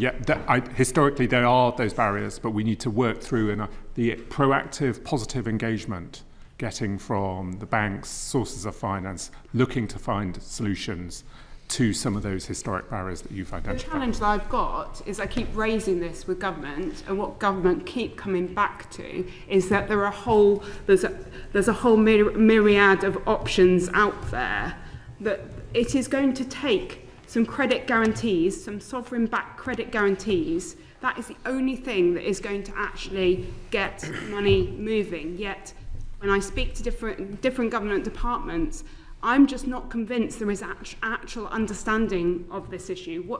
What do you think? I think there is an understanding. I think that understanding is growing. And look, I think the recognition of its importance, I think, is underlined by this advisory group we set up. I think it's underlined by the fact that the Chancellor and I are working very closely on this and have been over the last 18 months. We work with a CBI specialist group and a task force that reported to us jointly. And we're moving into an era which moves away from the way that the British government and the Defence Department has traditionally looked at only what it is that government is putting into contracts and its relations with industry, to the wider potential that we've got to build, and we will. If we don't fix this issue, do you accept that actually all we're going to do is to drive inflation? We're going to buy the same amount of kit, it's just going to cost more. Look, that is a really big risk, and of course, if we don't do our procurement better and in different ways, if we don't leverage the investments that I believe potentially are there, and that includes foreign direct investment into the defence industry in this country, which hit record levels last year at £1.54 billion. These are all big opportunities for our investors as well as our industry in the period ahead. Thank you very much. Right, let's move on to Ian Room. Thank you.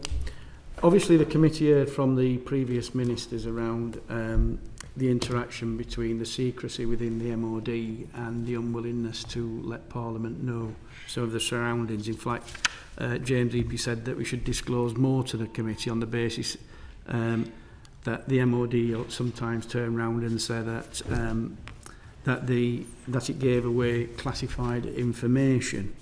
And he went on to say, I would argue that there were two things. First, if the armed forces are not as ready as they should be, Parliament should know that, because from that comes Parliament pressure on the Treasury to increase the defence budget. Second, if the armed forces are as ready as they should be, there is a deterrent effect to Parliament publishing data and information to that effect, so our adversaries know. One good thing that you did, which I will say was a good thing, and we should do more of it, you made public the threat from the Yantar, the Russian shadow fleet, and gave that operation, and the public were aware of that threat and the seriousness of the threats that we are facing. Should we be doing more of that? Should you be doing more of that?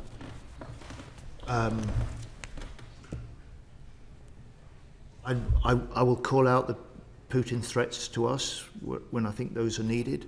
I think it is part of priming the national conversation that we've discussed before. It's part of treating the public properly, making sure that they're aware of some of the threats that we face. Should we do more in disclosing to Parliament? I'm trying to ensure that we are able to give the committee the sort of briefing and information that you need to do your job. Should we do more on shadow shipping? Yes, we should. And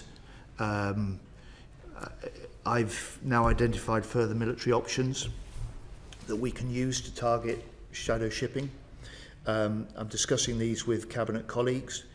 The UK will host a meeting shortly of Jeff Nations, the military legal experts, that allow us to look at the legal basis on which we can act against shadow shipping and sanctioned ships, and the military options that we might use. And this is part of actively stepping up the action on shadow shipping that you've seen us do with allies in recent weeks.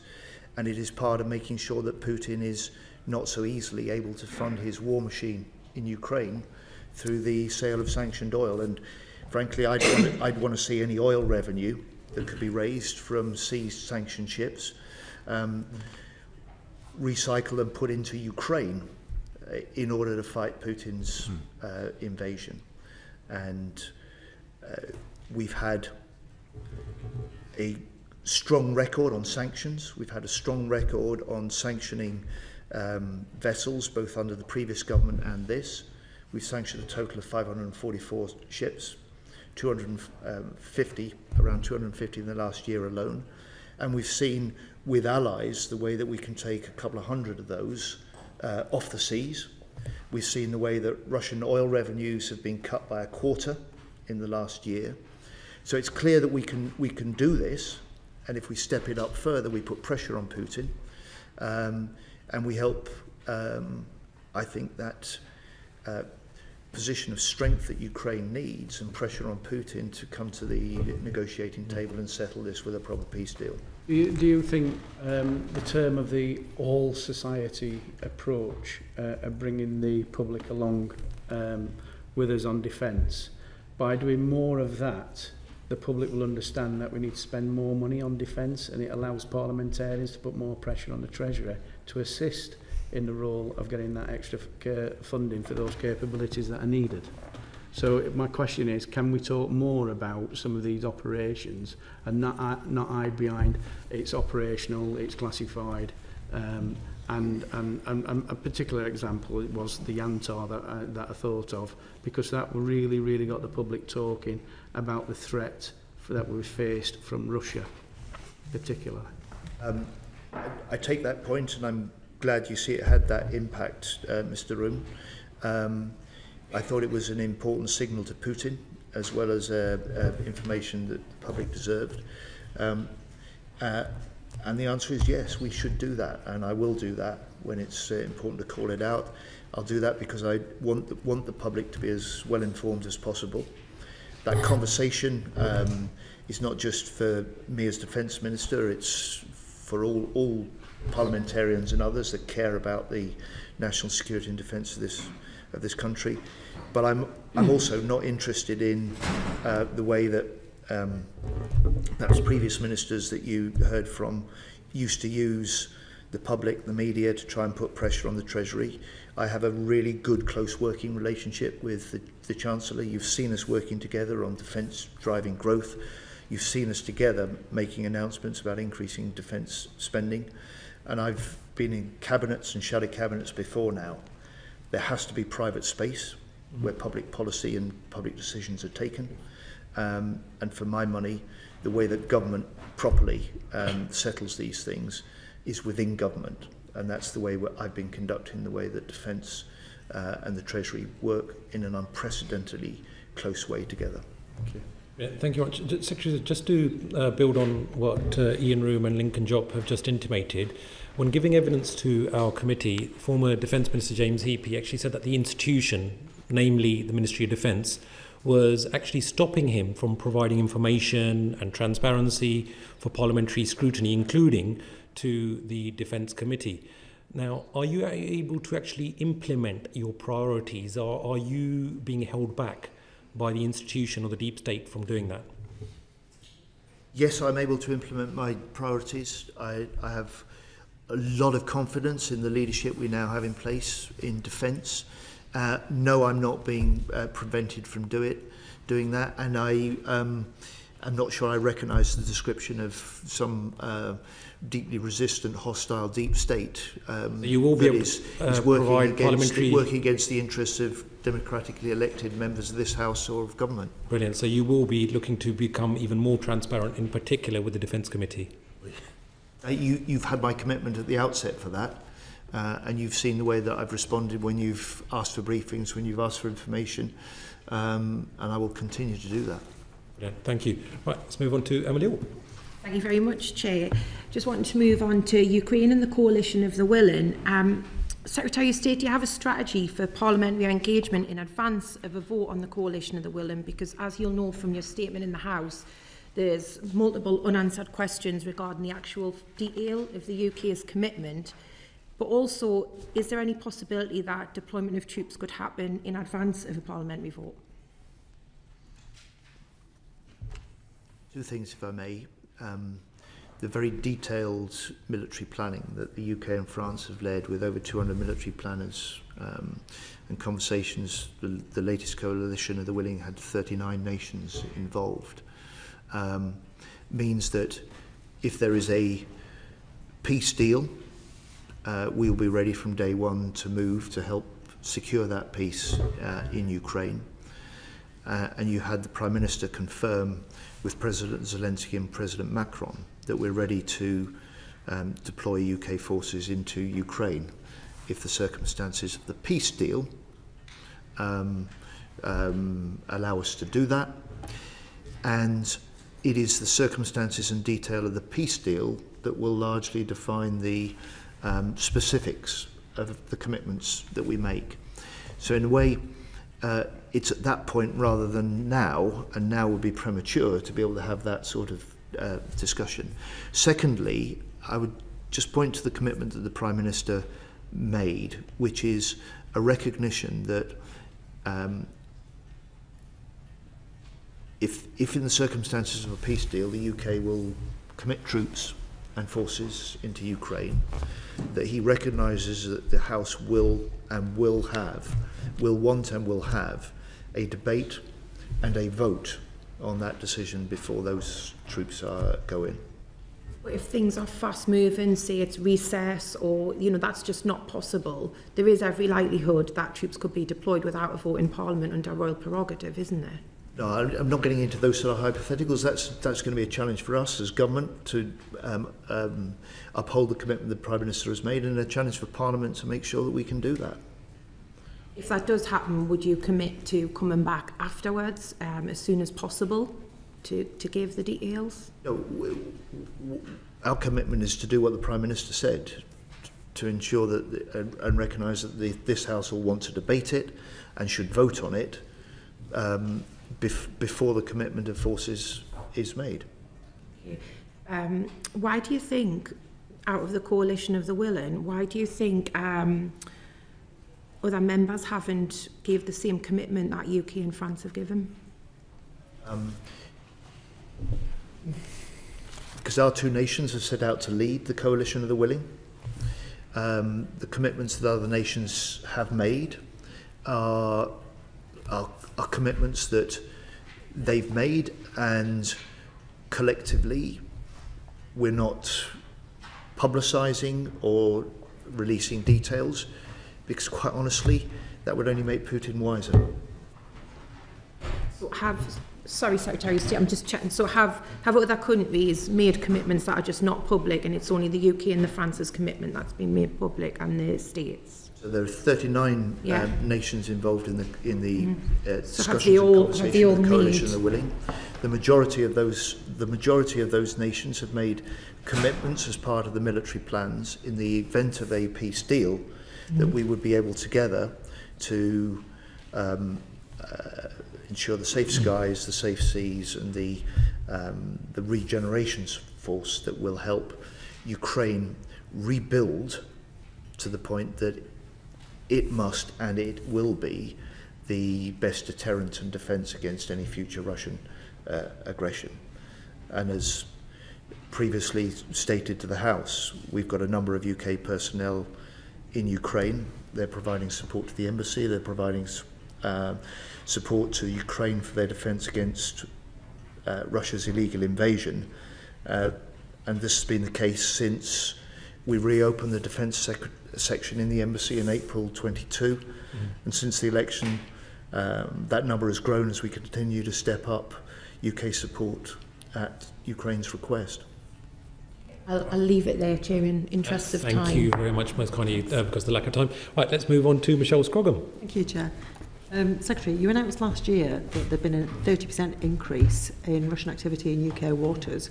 Can you tell us how much of that increase was subsea? That was a headline. Figure. I think I gave about a 30% increase in Russian vessels intruding and active in wider UK waters. I think it's. You wouldn't expect me to be public to give a detailed breakdown of those. If the General's got anything she wants to add on the military front of that, the main point is not just that the level of Russian attacks in Ukraine is increasing, but the levels of Russian aggression and activity, incursions into NATO airspace, menacing critical infrastructure, shadow shipping and malign Russian maritime activity has all been increasing. Obviously, if you don't want to go into details on what level with subsea, but what threats do you see that posing to UK? Do you want to? So I think it would perhaps be inappropriate to try and delineate proportions, but suffice to say that we recognise the uptick in the threat and therefore the need for us to do more about it in the high north, either at surface or subsurface. I think you have heard some of the First Sea Lord and what he's talked about in terms of how he is responding to drive transformation in the Navy to be able to respond to that uptick in threat and to be able to do it more quickly than we perhaps were planning to do before. And that's around the Atlantic Bastion, which is a whole host of things that are different capabilities that would contribute to meeting that uptick in threat. Are we seeing threats from other adversaries, for example, for China in those areas too? So I wonder if we should come back and answer some of the questions rather than answering them here. I don't have the detail of the questions, the answers to your questions, but we perhaps just need to make sure that it's appropriate that we share that detail. The short answer is yes. You know, if you look at cyber, for defence in the last year alone, we've had 90,000 separate cyber attacks. Large majority of those are linked to states and state activity, or state-linked activity. The nature of some of those cyber attacks may be different depending on the sort of states that are behind them. Russia, China, Iran are all linked to some of those attacks. If you look at the recent debate where we started this afternoon, Mr. Chairman, with concern about Greenland, the Arctic security and the high north, that is about rising levels of Russian activity and aggression in that area, but also rising levels of interest, Chinese interest, because as climate change opens up that northern sea route, it opens up the link that, and we've seen, of course, as well, the link up to more closely through the war in Ukraine of Russia with certain allies working more closely together. Coming back to what some of my colleagues were raising about public awareness and defence spending, this is something that I've raised on a fairly frequent basis, and the fact that I don't believe the public are as aware as they should be of just how high the threats are and how many attacks are being made on the UK on a regular basis. When you talk about the cyber attacks and everything, people might see that Marks and Spencer's was attacked and it's inconvenient for their shopping not being delivered. But the understanding that that is a direct attack on our supply chains, I don't think is being put across quite as strongly as we could. And I understand the need that we don't really want to alarm people. But when we talk about whole of society resilience and defence, surely that's something that we should be doing more work on to ensure that people understand exactly what the threats are, where we are, and that we are already being attacked in the grey zone. It might not trigger an Article 5, but these events are occurring, and I don't think the public are as aware as they should be. Would you? I see that as a fair, sound point and argument to make. So I tend to agree that we need to have a different national conversation, and understanding some of our threats without scaring the nation is an important part of that conversation. Particularly around some of our cyber threats, of course it is a balance of how we attribute some of what we see from a defence perspective, but I think it's a very fair challenge about raising awareness so that we have a better understanding and a better national conversation. Thank you. Can I ask you, you've mentioned Atlantic Bastion. There were due to be contracts and deployments this year. Has that been pushed back with the Defence Investment Plan not being published? So I don't believe it has. Like I said, so my job is making sure that we still get stuff done whilst we are continuing to do some of the broader investment planning. They're on track with where they should be.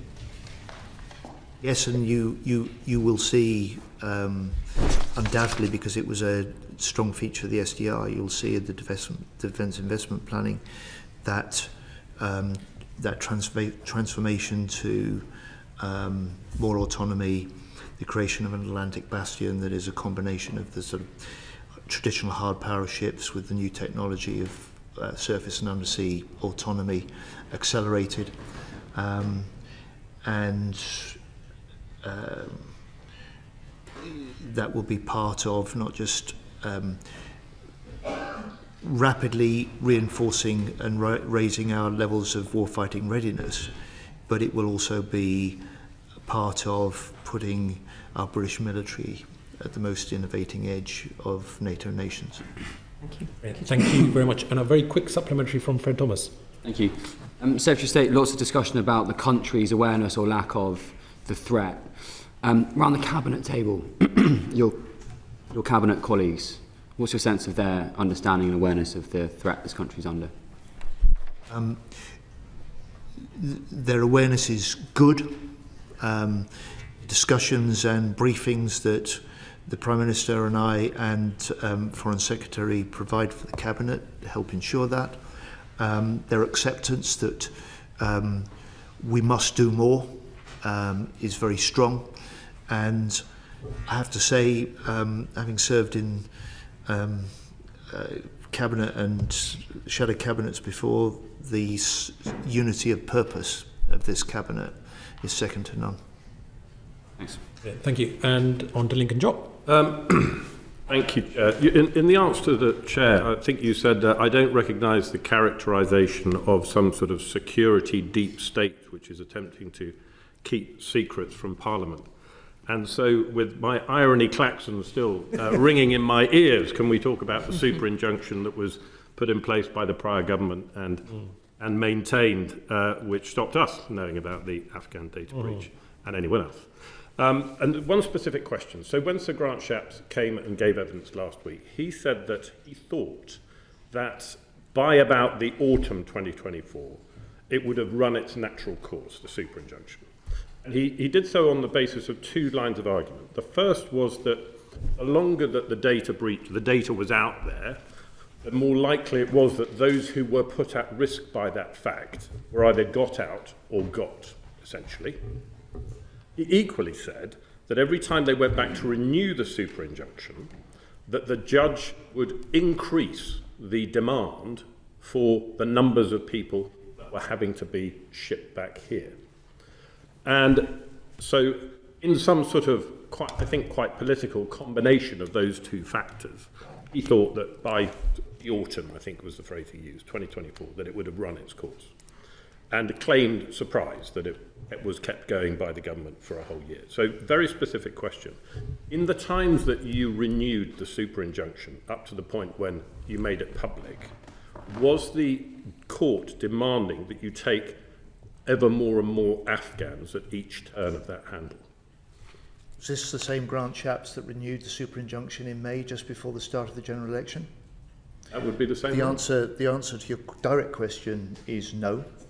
But at the point where that was, the renewal was required, I and government was working on a fresh assessment, which hadn't been done, that allowed us to take a view of the time period, the extremely heavy-handed nature and of having a super injunction in place in the first place, allowed us to take a fresh view of the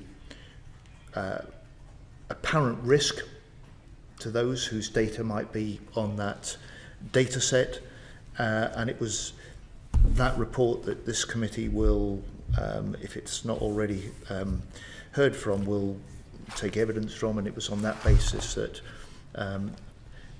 I was able to ensure that we could change government policy, we could change the argument to the court, and that we could get to the point where we should get to, which that super injunction was removed, and we could take the other action that was required in order to deal with the flow of Arab applicants. There was just one other sort of legacy piece of that discussion that we had with the former Secretaries of State, and that was that Ben Wallace said after a prior data breach, he had put in train a number of measures which were not followed up on. And when we asked him, well, why did no one do it? And he said, quote, someone didn't do their job. So I just offer it that perhaps you might be reassured to check on what he thought he did put in train, and that job has now subsequently been done. I mean, this committee has its own inquiry into this area, and as part of the evidence, if it's helpful, I can outline for this committee the steps that I took, having become Defence Secretary, concerned about a pattern of data lapses and data breaches in this area, the steps that I took to make sure that those systems were tightened up. That would be incredibly helpful. And I'm sure that will be part of the perspective and the evidence that you'll look for as part of your inquiry. Thank you. Thank you very much. Well, that has been an absolutely fascinating evidence session. I am very, very grateful to your good self, Secretary of State, also to the Permanent Secretary and to the Vice Chief of the Defence Staff for your invaluable time. And I know that that will have helped to inform not just parliamentary scrutiny, but also to enlighten the wider British public about some of the threats that we face and what the government is doing to keep us safe and secure. And with that, I bring the session to a close. Order, order.